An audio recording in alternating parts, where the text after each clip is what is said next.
Assalamualaikum warahmatullahi wabarakatuh.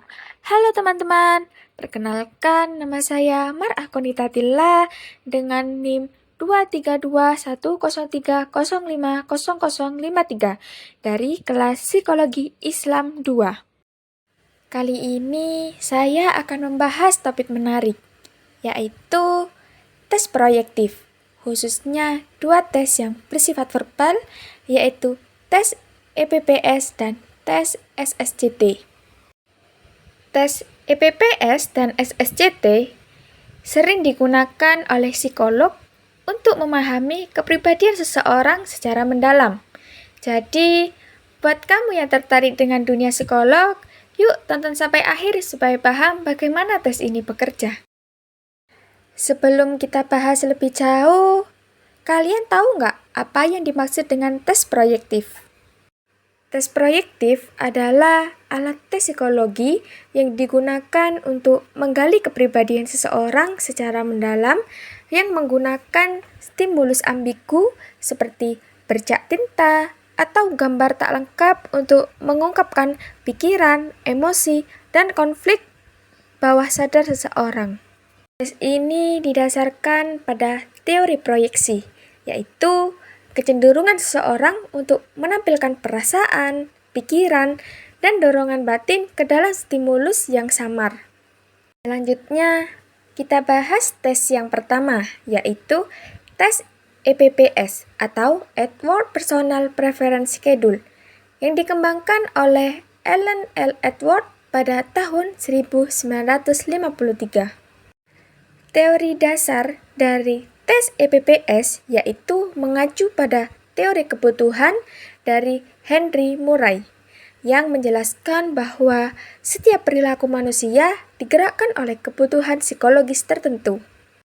Tujuan dari tes EPPS adalah untuk mengidentifikasi kebutuhan dan motivasi kepribadian seseorang seperti kebutuhan berprestasi, kasih sayang, pengakuan, dan tanggung jawab.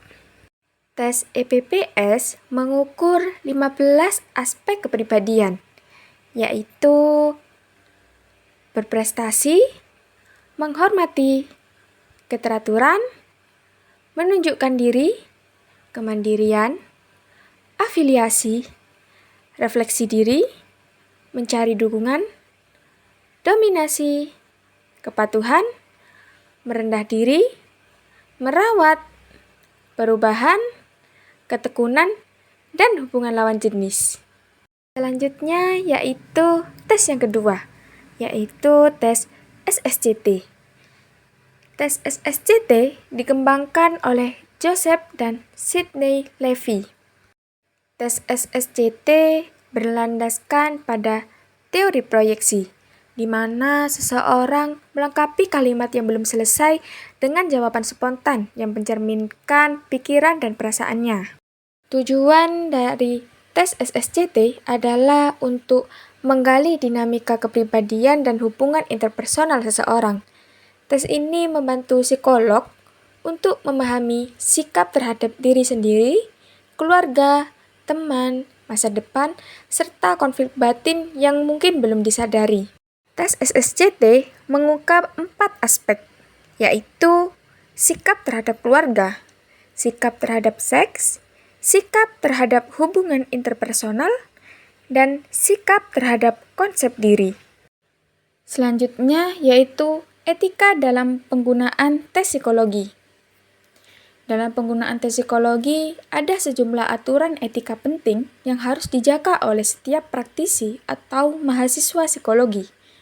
Etika ini bertujuan untuk melindungi kerahasiaan data individu dan menjaga profesionalitas dalam pelaksanaan asesmen. Adapun etika yang harus digunakan dalam tes psikologi yaitu yang pertama, menjaga kerahasiaan hasil tes. Data peserta tidak boleh sampai disebarkan tanpa izin klien. Kedua, tidak menampilkan stimulus asli tes di media publik agar validitas tetap terjaga. Yang ketiga, tes hanya boleh digunakan oleh orang yang kompeten dan berlisensi. Dan yang terakhir, hasil tes harus digunakan untuk membantu, bukan menghakimi individu.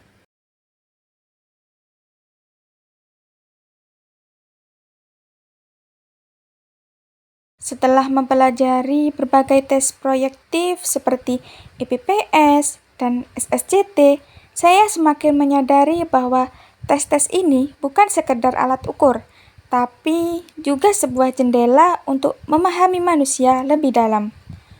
Melalui tes proyektif, kita bisa melihat sisi-sisi kepribadian yang kadang tersembunyi, hal-hal yang mungkin tidak pernah diungkap secara langsung.